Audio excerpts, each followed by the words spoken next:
Yep. Nice. Good morning. Hello, everybody, and good evening. This is Anupma Mahajan, and welcome to another detox on literacy or disruptive talks on literacy. And today's topic is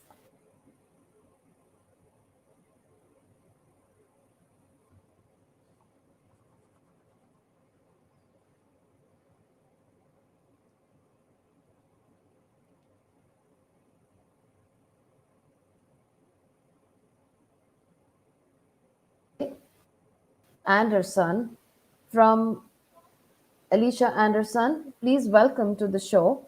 And we have with us Alesha Anderson, who is going to be talking about literacy and connecting the last mile community. The last mile community, which is doing a very great job of reaching out to the very far fetched villages who do not even have proper paved roads or communication. And Alesha Anderson, I'll tell you briefly about her, who is also a senior program officer at the ProLiteracy Worldwide. She oversees international program division and manages literacy projects with a network of 30 local NGO partners in 25 countries. She's responsible for identifying new partnerships with private and public institutions, fundraising for literacy projects, and identifying corporate and individual partners.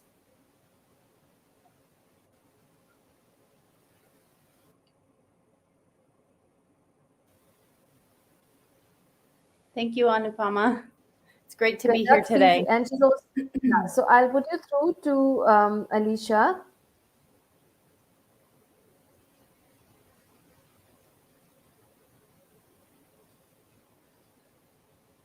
Yes, Alicia. Hi. Sorry, there was a little bit of a delay. I'm sorry.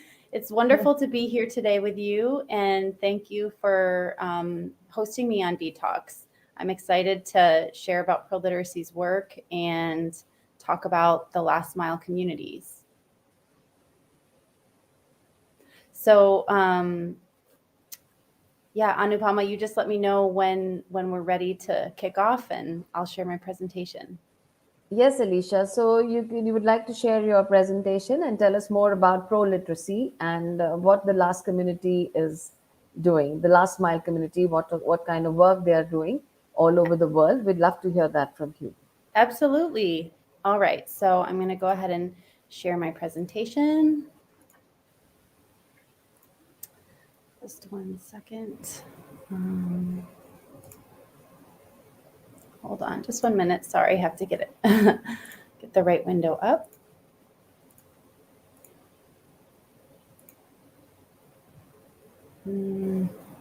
Sorry, I'm having some issues seeing it.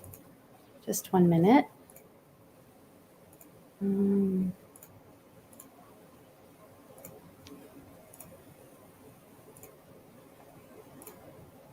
Okay, let's try one more time.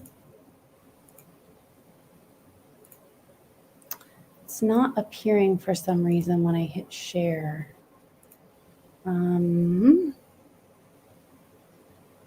Sorry, let's try again. We went through this in the practice and it seemed to work okay. That's okay.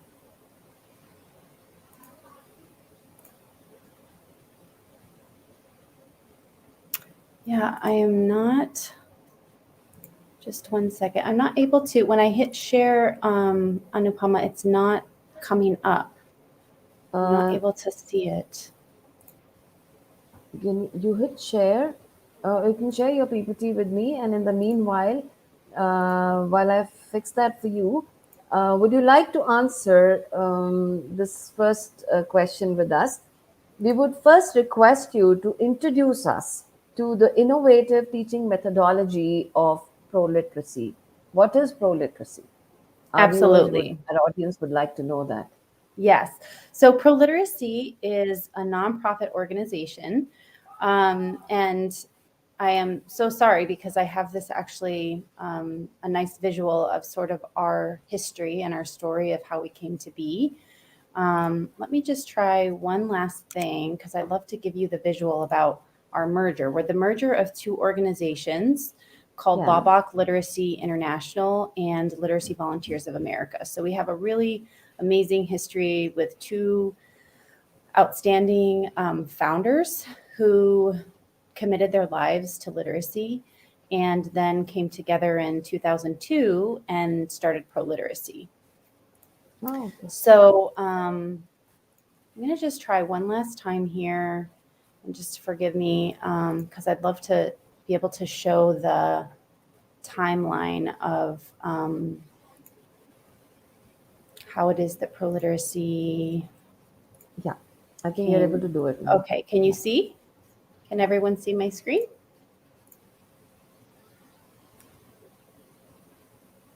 Can you see? Can you see the presentation? I can see. Oh, No, wonderful! I can see the, Did it work? but I can't. Yeah, please start that. Okay. So it says, it shows on my end that we're sharing. So I'm just going to jump in. If it, can everyone see the slide? Our mission, changing No, lives. we see the blank slide for now. Okay. Well, if the PowerPoint doesn't work, I can just talk about it. How Can about you do that? now? Try do it yourself. Just say add to stream, and I think you should be good to go. So it says it's telling me to stop sharing. Just one second.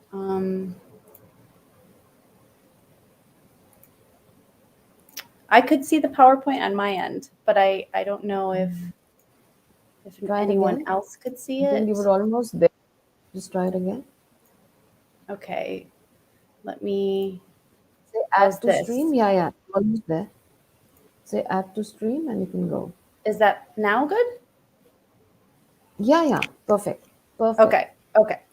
So I'll put it in this presentation mode. So just let me know if for some reason anything, if you can't see it, and I can stop sharing. So can you see the slide here with the book and our logo? And our mission, changing lives and communities through the power of adult literacy? Hello?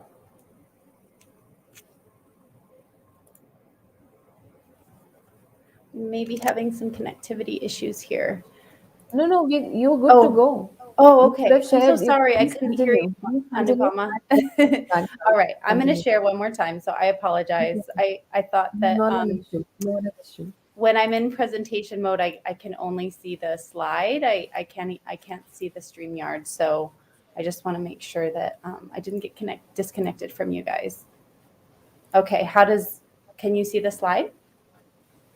Please, Changing lives and communities through the power of adult literacy? Yes. Okay. So this is our... No. You're not able to see that? Okay. Well, you know what? It's okay. If we can't do the presentation for some reason, I'm happy to just talk about our work. So yeah, ProLiteracy is the merger of two organizations called Lawbach Literacy International and Literacy Volunteers of America. So Lawbach Literacy International was founded by Dr. Frank Lawbach, and he started his literacy work in the 1930s in the Philippines, and then went on to replicate the methodology that he used to teach the people he was working with in a remote village. He went on to use that methodology all over the world. And then our other co-founder is Dr. Ruth Colvin, and she was really focused on the lack of literacy in the United States and realized that there were a lot of Americans who couldn't read and write in her own hometown. And so she started Literacy Volunteers of America. And so then those two organizations merged and became ProLiteracy in 2002. So that's a little bit about our history. And what we do is ProLiteracy as a nonprofit organization, where I always sort of describe us as a social enterprise. We have a nonprofit arm, and then we also have a publishing arm. So the nonprofit arm was sort of the beginning of our work, Dr. Frank's work. And then the publishing arm was launched by his son, Dr. Bob Lawbach, as a sort of way to provide resources and materials and curriculum to both teachers and students in the adult literacy world. So Dr. Bob realized that, while we're teaching adult learners to read and write, and training tutors to become teachers and volunteers to become teachers to help adult learners, there wasn't a lot of good materials really focused on the needs of adult learners. So that's what our publishing company does. And we produce over 400 different titles of various types of content for adult learners and adult learning. So everything from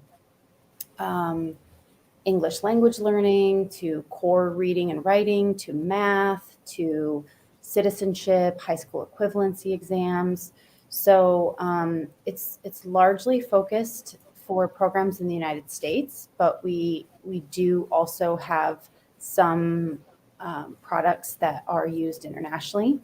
So that's a little bit about ProLiteracy, and then New Readers Press is our publishing arm. So I'm just going to kind of follow my presentation, and then Anuhama, you just stop me if and when you have any questions. Okay. So literacy. Oh, go ahead. Here's another question for you: was that, as per you, what are the main challenges that the last mile communities suffer in context of literacy and education?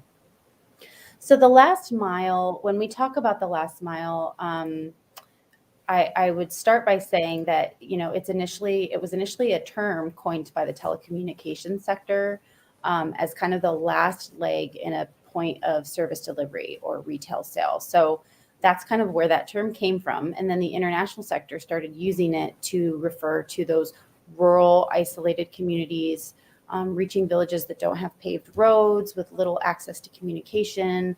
They often have poor infrastructure. A lot of last mile communities where we worked have really limited electricity, sometimes little to no access to internet. So again, I just wanted to start by talking about what do we mean by last mile, and kind of the idea for thinking about these communities really came to us during the global pandemic, when we realized that when most of the world was able to switch to virtual learning and kind of pivot that way with education, what the last mile and those types of communities really got left out of that process, right? They don't have access a lot of times to good electricity, to good internet, so they weren't able to switch to virtual learning, and a lot of programs just had to stop meeting during the lockdowns and things like that. And so we started just talking to various colleagues who kind of asked us, well, what about last mile communities? How's ProLiteracy reaching them? And our model has always been to work and to support programs that meet in person, just because that tends to be how learning takes place with adult learners. A lot of their needs in terms of schedules and classes and all that, it's built around their lives and what can work for them. So we have a lot of programs that do literacy programs in the houses of the learners, or they meet at a community center at night, and a lot of the classes are held either in the afternoons or in the evenings. So this had to sort of stop when the global pandemic happened, and we realized, well, how do we reach these programs? So that, I guess I wanted to just give that background about the last mile issue in general, and then thinking about those communities. So I guess there's some discussions and just talking about, well, how can we as an organization support all of these programs that have had to stop their learning? And I'll digress a little bit and just say that ProLiteracy, as an organization, we work with international local NGOs. We are in 25 countries currently, but we've been in 65 countries in the past. So our reach kind of depends on funding, and it depends on what we're focused on in terms of our initiatives and our resources and things like that. But one of the reasons that we started looking at the last mile community was realizing that a lot of our program partners weren't able to meet, and they had switched to creative solutions like using WhatsApp to offer instruction. A lot of the world does have WhatsApp, even if they don't have continuous internet. They have a basic smartphone or a basic phone that can use WhatsApp. So we had a lot of partners tell us, we're using WhatsApp right now to stay in touch with our learners. We've lost contact with a lot of them, who don't have good connectivity or who don't have phones. So we really started thinking about, in terms of solutions for these communities, it has to be, we have to take into context the unique challenges that those communities have. And one of those being really limited infrastructure. So this idea of computers, tablets, really wasn't realistic for the last mile. So we looked at phones and we started talking about how can we build something. And a lot of our partners did come up with really great ideas, like using WhatsApp to, doing short, concise videos to continue the teaching and sort of keep that momentum still, even while people were learning from home or had to be restricted to their homes. And then we also had, programs telling us that they did these smaller groups of in-person learning. So, keeping the bubble small in a way, but meeting in their homes. And then I guess through all of that, we realized, okay, our publishing company produces all these really great materials. One of ProLiteracy's, the importance for literacy of how we work is adapting content and making sure that it's really localized to the programs and the people that we're working with. So that's one of the ways that we work with partners is we will either help them incorporate an adult literacy component into their program and then help them develop the materials that they need, or we'll take a system or a curriculum that we have that works really well and we'll adapt it for the needs of that community. So, for example, if the needs are health related, if they're enterprise related, if they are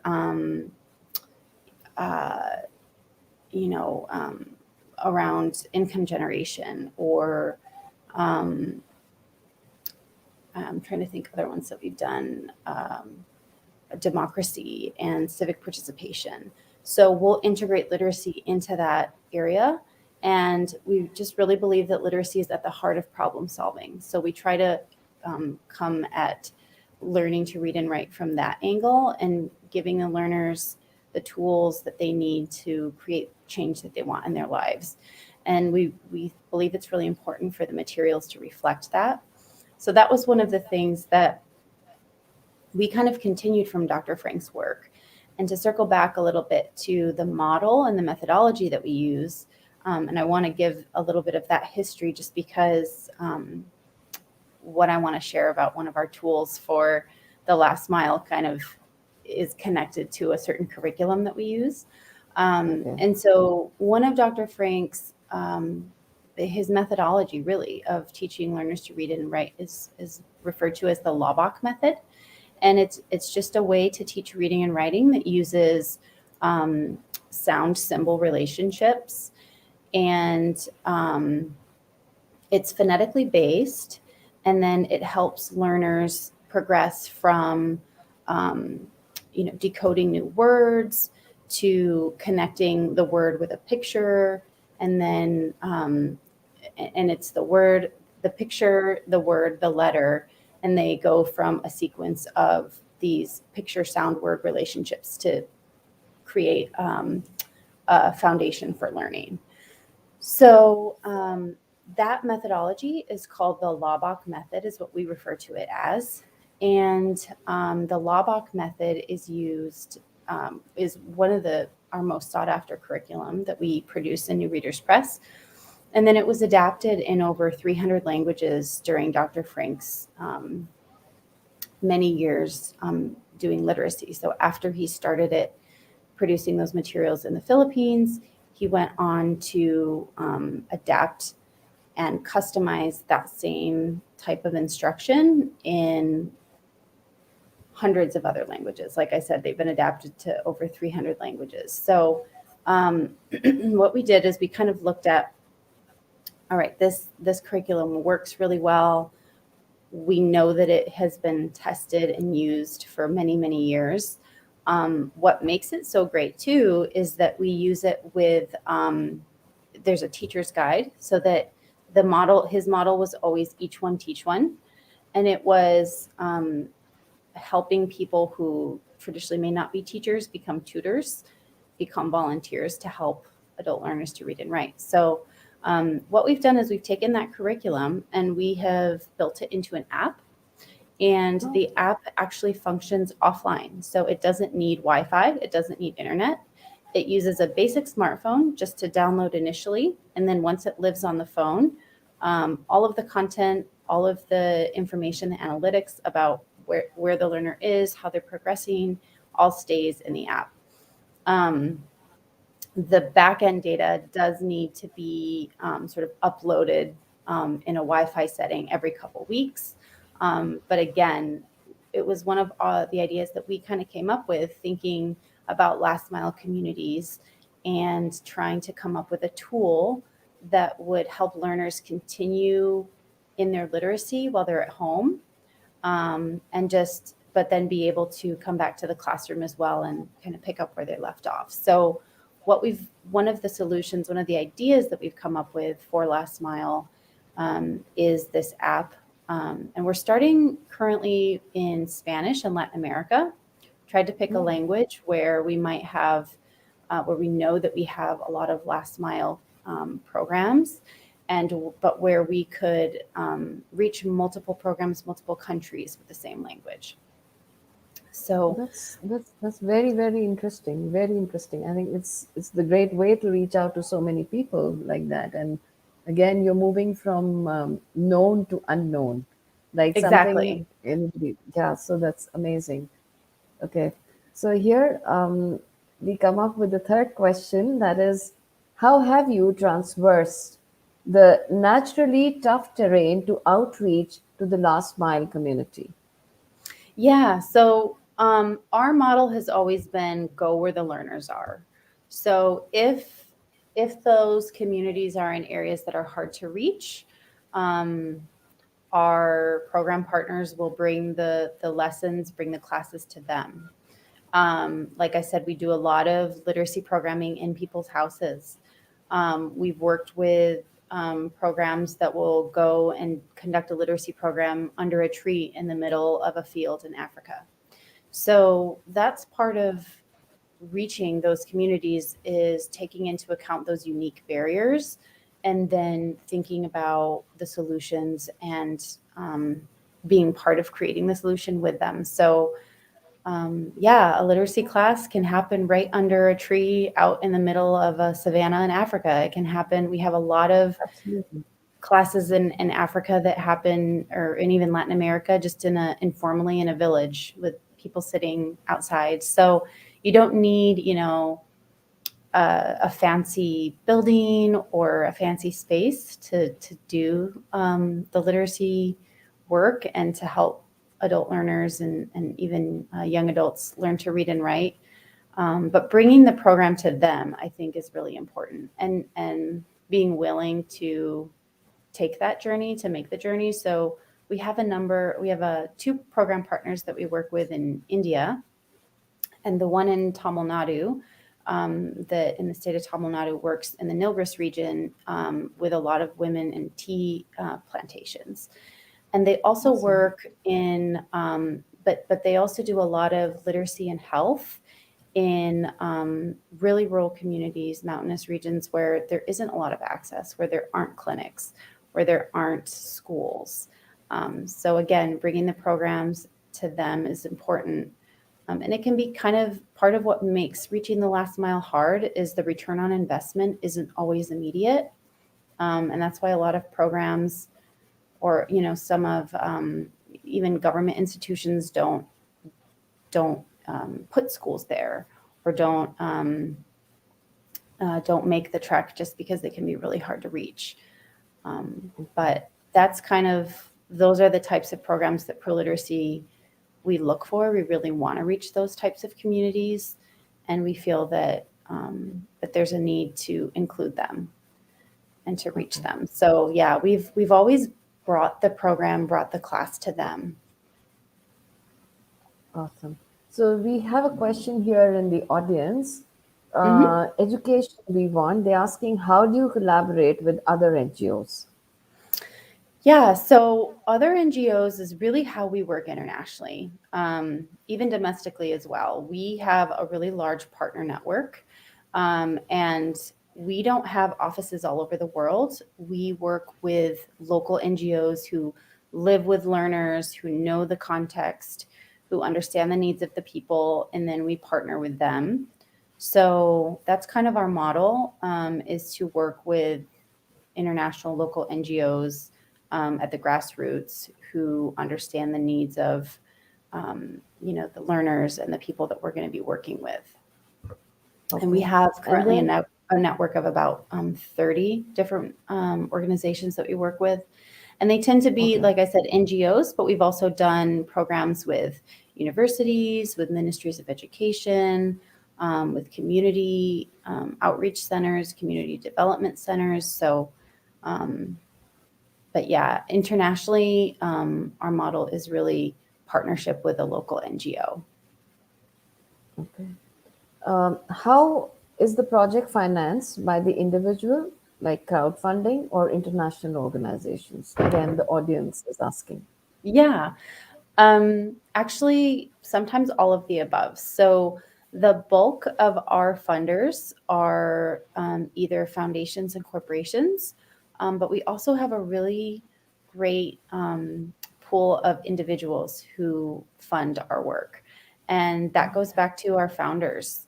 There were a lot of either tutors or teachers who took part in a seminar, in a conference, in a workshop with Dr. Colvin or Dr. Lawbach, and just became, excited about the literacy cause and went on to be tutors in programs or volunteers. I still get people who will write me and say, I was a volunteer, a literacy volunteer in Africa, or a literacy volunteer in my community, and now I'm living in Latin America, and I want to continue teaching. How can I access materials? So we Yeah. have a large individual base as well of donors who just love the cause of literacy and believe in it and support our work. And we're so thankful for that. Awesome. Awesome. Very interesting. So the next question we have for you is, please share the role of pro literacy in developing entrepreneurial skills, especially among the women of Mexico.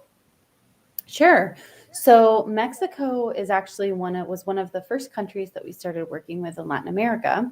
And the partner that we have there, their name is PLAMOC.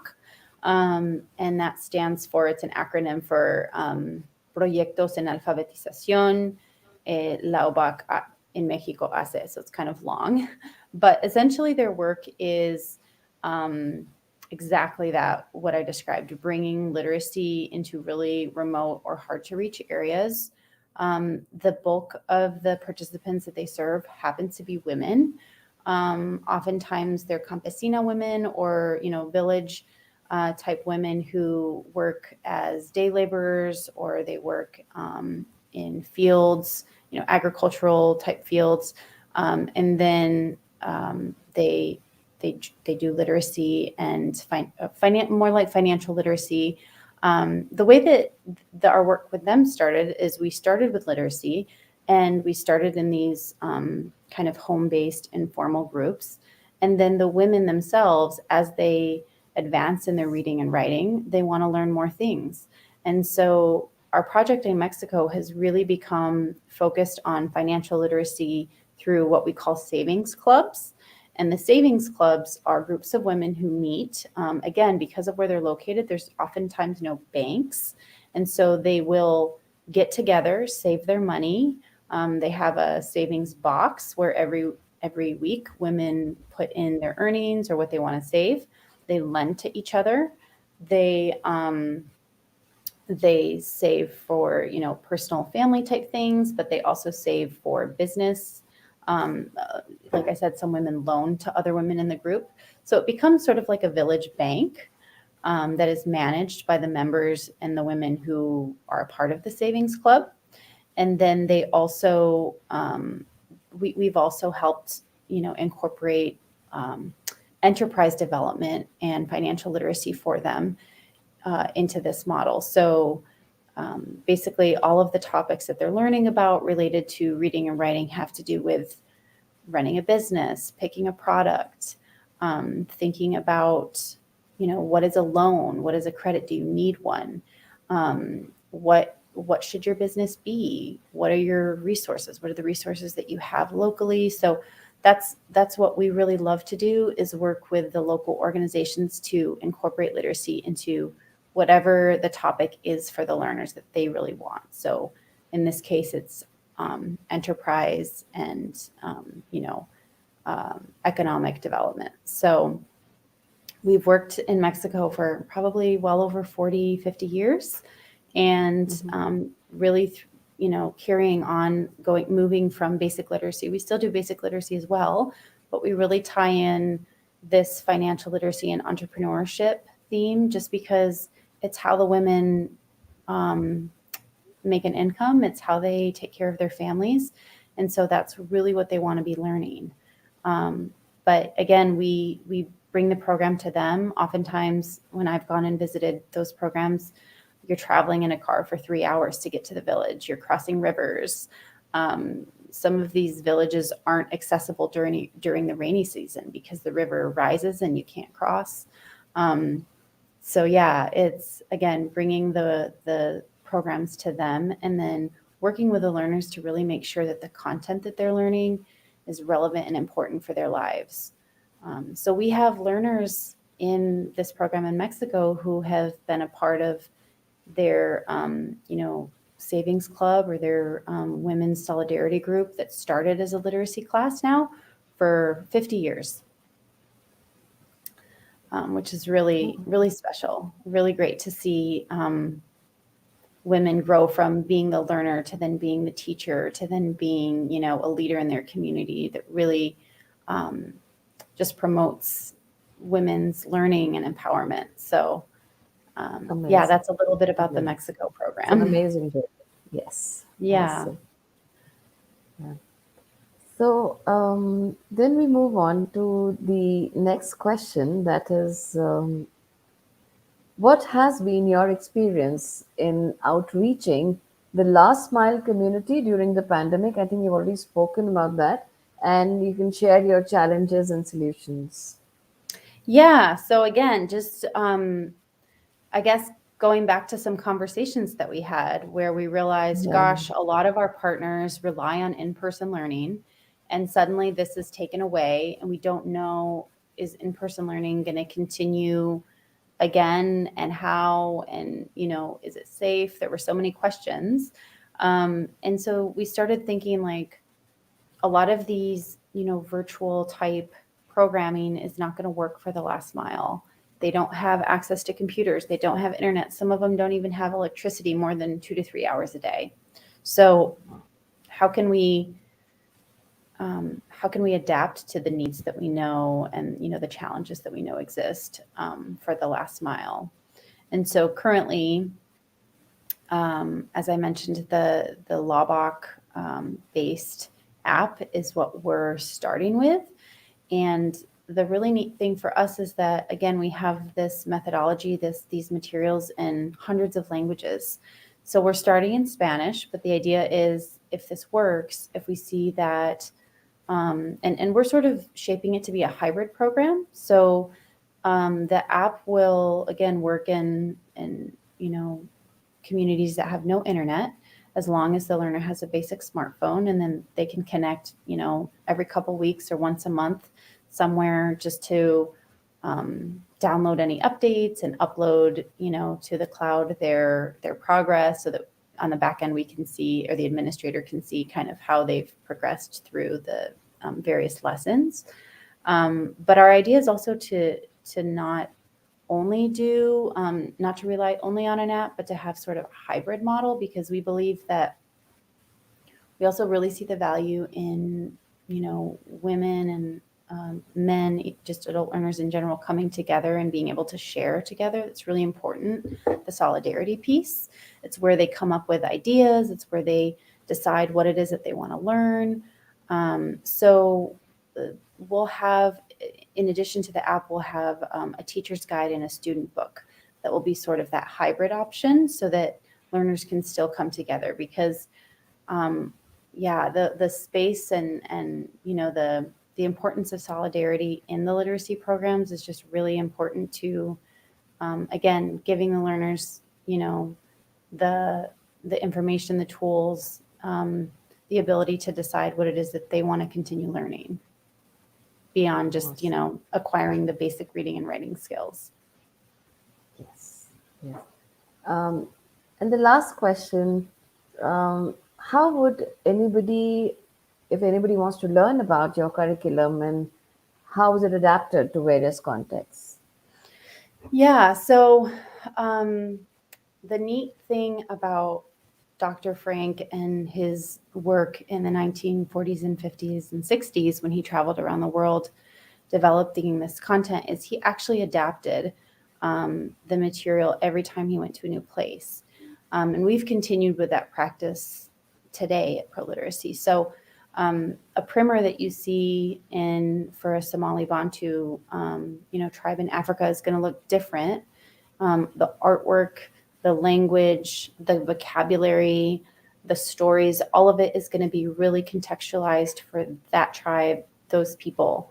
It's going to look different from the Bolivian, manual that we have for Quechua, for a Quechua program.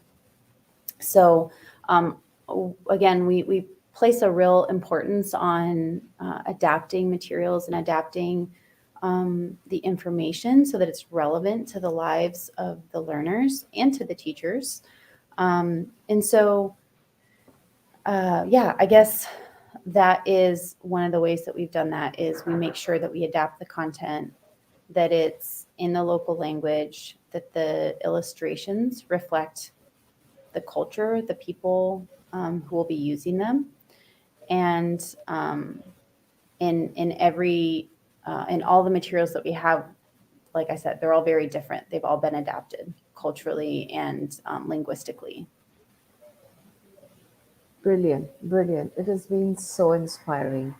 So, how many roads a man walks down till he's called a man? I mean, it's so true as far as the last mile community is there.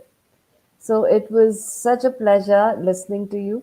Thank you for being with us. And we wish you all success to get the best and go and literate the whole world. And may your vision, your mission take par excellence. Thank you very much for being with us. Thank you, Thank you, everyone. Anupama. Okay, it was great having you on the show.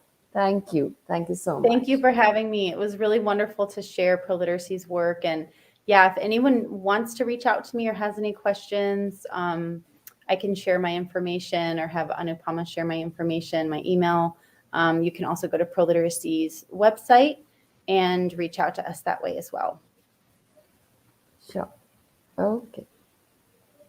Thank you. Thank you, everybody, and have a good day. Thank you.